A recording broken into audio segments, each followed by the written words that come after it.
All right, we want to talk about the power grid now. Looking at ERCOT's supply and demand chart, it seems as though the grid is holding up. It is. No widespread outages today, and that's good news, but we're not necessarily in the clear just yet. We got investigative reporter Brian Newsman watching even closer for all of us as far as the grid goes. He's live in Plano. If we look ahead to tomorrow, it seems like tomorrow morning's kind of going to be the biggest worry moment, if we're going to have a worry moment at all.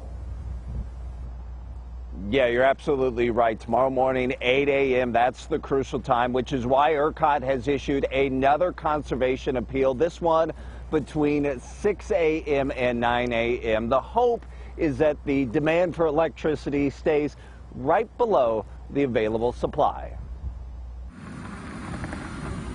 When the temperature dropped Monday morning, the lights stayed on.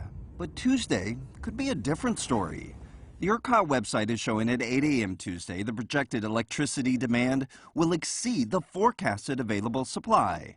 But this is just a projection and doesn't take into account a reduction in demand due to conservation efforts, nor ERCOT's demand response program, which would incentivize large industrial plants to cut off power if grid conditions became too tight.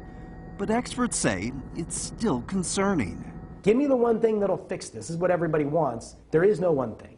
We spoke with energy expert Doug Lewin ahead of the winter storm. He says the grid will remain vulnerable until major changes are made in the way most Texas homes are heated. When the temperature drops below freezing, 60% of Texas homes rely on what's called resistance heat. It is basically the same technology as a hairdryer or a toaster oven, sized for an entire home. Replacing those with energy-efficient heaters would dramatically lessen the load on the grid at times like this. But that's not an overnight fix. In the meantime, Lewin says every time it freezes, Texans will have to sweat it out.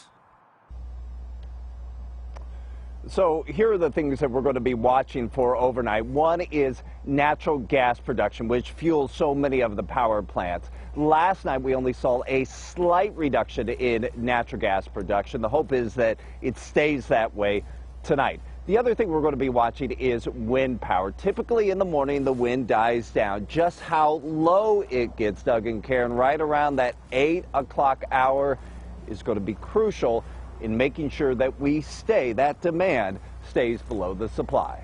Yeah, fingers crossed. Brian, thank you so much.